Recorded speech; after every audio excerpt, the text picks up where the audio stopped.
Naimbag nga bigat kada kayo amin, siyak man gayam ni Merl Estrada, may sa kadagiti estudyante. Iti askot, nga gipurpursigi iti kurso, nga Bachelor of Secondary Education, major in Mathematics. Kakabsat ka sa no iti boses, ket addagayam iti kabailan na amang ibingay, mangisalaysay, ken mang pabaliw kadagiti adal, nga ited na. Ket da kami man garud, iti baro a boses, kadagiti kabataan. Tinagan miya baro a boses, ket mangipakita, iti baro nga kapanunutan, baro nga adal, ken baro a makay lawlawag, kadagiti kayat mi nga ited kada kayo. Kakabsat mamati kami nga bawat estudyante, ket adda bukod na nga boses, ken mabalin na nga agited kadagiti kapanunutan nga mangted iti kontribusyon iti panagadal dagiti estudyante nga padami. Ket da kami garud iti baro a boses nga makunkuna. Ita nga aldaw umaydak man garud kadwaan nga agipresentar iti topic ni the changing landscape of learners learning environment nga agpokus iti traditional classroom. Babaen iti daytoy a presentasyon, namnamaen mi nga maawatan yu no kasano nagtultuloy, nagbalbaliw, iti learning environment, ken no anya tinapateg, a papel ti traditional classroom, iti panagadal dagiti maysa ken maysa nga estudyante. Sapay kumataadda iti maysuro, tayo manen manipod iti daytoy a presentasyon, kakabsat mamati kami nga bawat estudyante, ket adda bukod na nga boses, ken mabalin na nga agited kadagiti kapanunutan nga mangted iti kontribusyon iti panagadal dagiti estudyante nga padami. Ket da kami garud iti baro a boses nga makunkuna. Ita nga aldaw umaydak man garud kadwaan nga agipresentar iti topic ni the changing landscape of learners learning environment nga agpokus iti traditional classroom. Babaen iti daytoy a presentasyon, namnamaen mi nga maawatan yu no kasano nagtultuloy, nagbalbaliw, iti learning environment, ken no anya tinapateg, a papel ti traditional classroom, iti panagadal dagiti maysa ken maysa nga estudyante. Sapay kumataadda iti maysuro, tayo manen manipod iti daytoy a presentasyon, kakabsat umaydak man garud kadwaan nga mangipresentar iti topic the changing landscape of learners learning environment nga agpokus iti traditional classroom.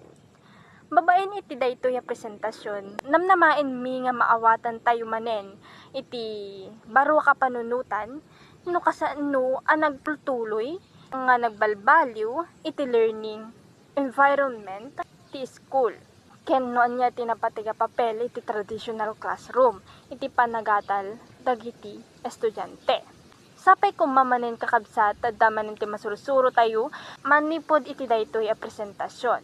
No dati kayat yung salud student, gapo iti daytoy nga presentasyon, wenno anda iti kayat yung nga ibingay, iti daytoy nga agdama, ket sapay kuma, tamaawis kayo nga mangi-share kadagiti kapanunutan nyo met.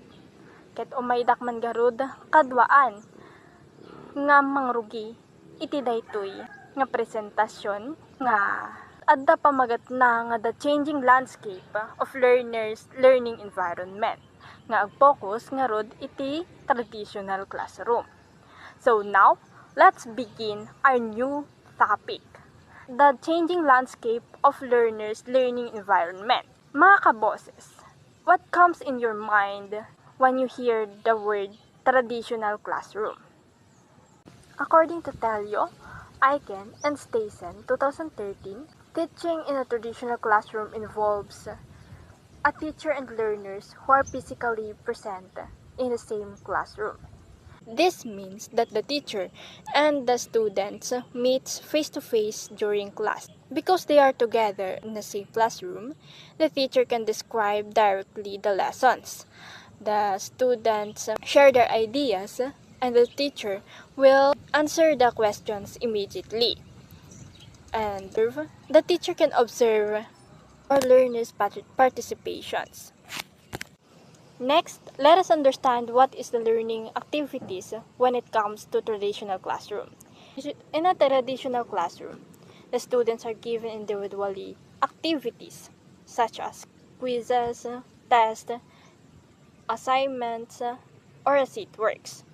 After answering these activities, the teachers can usually check them, record, and discusses the correct answers inside the classroom. For example, yung sa exam, like nung high school kami, meron kaming teacher na pagkatapos ng exam, i-check namin and sinasabi niya yung mga tamang sagot para matutunan ng mga bata or namin yung mga pagkakamali namin sa sagot at mas mahubog pa yung kaalaman natin tungkol doon, yung sa pag-unawa natin tungkol sa exam. And discussing the results helps students identify their strengths and weaknesses. It also allows the teacher to clarify misconceptions and provide immediate feedback to students. Now, let us move to teacher's role when it comes to traditional classroom. Tara na't alamin kung ano nga ba ang mga gampanin ng teacher pagdating sa traditional classroom. Teachers use different techniques or strategies depending on the lessons and the needs of the learners. Some examples here are lecture, group activities, demonstration, and answer and questions activities, also games, and etc. to make the classroom more engaging. So now let us move to our last slides. One of the greatest strengths of a traditional classroom: interactions. Students communicate with their teachers and classmates, and through discussions, recitations, and group activities, the teachers can gain their knowledge about what is the lessons. These activities helps learners develop communications, teamworks, and cooperations, and their leadership skills. Kakabsat, kahit kumanmet ngam amuan pay, dagiti ka panunutan nyo. Kahit ko nga, i-share yung met, iti ka panunutan nyo, iti komento, when no, iti comment box. Dagiti ka panunutan nyo, no, anya ti konayo, when it comes to traditional classroom, and anya ti kakaibada, ti panuwin nga online class. Babaen iti dayto ya presentasyon, namnamain mi, nga damanen iti maamuan tayo nagtultuloy nga nagbalbaliw iti learning environment ken noon niya tinapateg a papel ti traditional classroom iti panagadal dagiti estudyante. Sapay kumatad damanen ti masursuro tayo amin manipod iti daytoy a presentasyon. No day ti saludsod wenno kayat yu nga damagen nga kapanunutan san kayo nga agdwadwa nga agdamag. Ket no anyaman ti kayat yu nga ibingay iti daytoy nga topic nga kapanunutan iti daytoy nga topic ket agyaman naka. Ket sapay la kuma ta maawis kayo nga mangibingay met. Ket agyaman nakit panagdengeg yu